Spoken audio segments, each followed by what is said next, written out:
il y a une certaine manière avec laquelle nous faisons cette œuvre. Vous ne faites pas votre propre travail de cette manière. Beaucoup d'hommes d'affaires dans ce pays. Regardez. À 4h30, 5h déjà, ils sont sur la route. Quand vous vous réveillez à 6h le lundi matin et vous arrivez sur la route principale, vous allez vous rendre compte que vous êtes déjà en retard. Vous êtes en retard. Pourquoi? Parce que c'est leur propre travail. Ils sont payés pour ça. Ils sont dans l'urgence et ils se réveillent très tôt, sautent dans la voiture vite fait. Je connais des femmes qui allaitent leurs enfants dans la voiture pendant qu'elles les conduisent vers l'école. Et je connais des écoles où des femmes qui travaillent vont déposer leurs enfants à 4h ou 5h du matin pour aller au boulot afin que l'agent de sécurité les surveille pour elles. Vous voyez? Pourquoi vous faites l'œuvre de Dieu de cette façon? Pourquoi vous faites l'œuvre de Dieu de cette façon?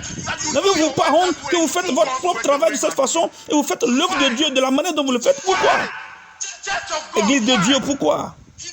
Il vous a acheté avec son sang et c'est comme ça que vous le traitez. Votre lieu de travail ne vous a pas acheté avec le sang. Il ne vous a même pas payé votre scolarité, mais vous leur consacrez ça. Honte. Honte. Honte. Honte. Honte. Honte. Vous voyez, Jérémie 48, 10 dit, « Maudit soit celui qui fait avec négligence l'œuvre de l'Éternel. Maudit soit celui qui éloigne son épée du carnage. » Et Proverbe 18, 9 dit, « Celui qui se relâche dans son travail est frère de celui qui détruit. » Vous voyez? Parce qu'en réalité, vous détruisez l'œuvre. Vous voyez? Vous voyez? Pourquoi nous nous comportons de cette manière? Vous êtes d'abord chrétien avant d'être avocat. Vous êtes d'abord chrétien avant d'être docteur. Vous êtes d'abord chrétien avant d'être banquier.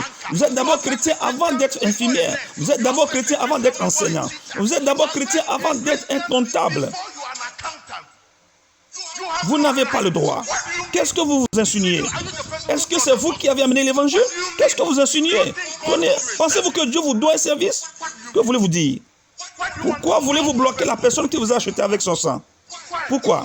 Pourquoi le traitez-vous de cette manière? À cette allure, cette œuvre ne finira jamais. Avec des membres d'église sans passion et désintéressés, si c'est leur travail, ils se réveillent à 4h, mais si c'est l'œuvre de Dieu, ils n'ont pas le temps. Qu'est-ce que vous voulez dire?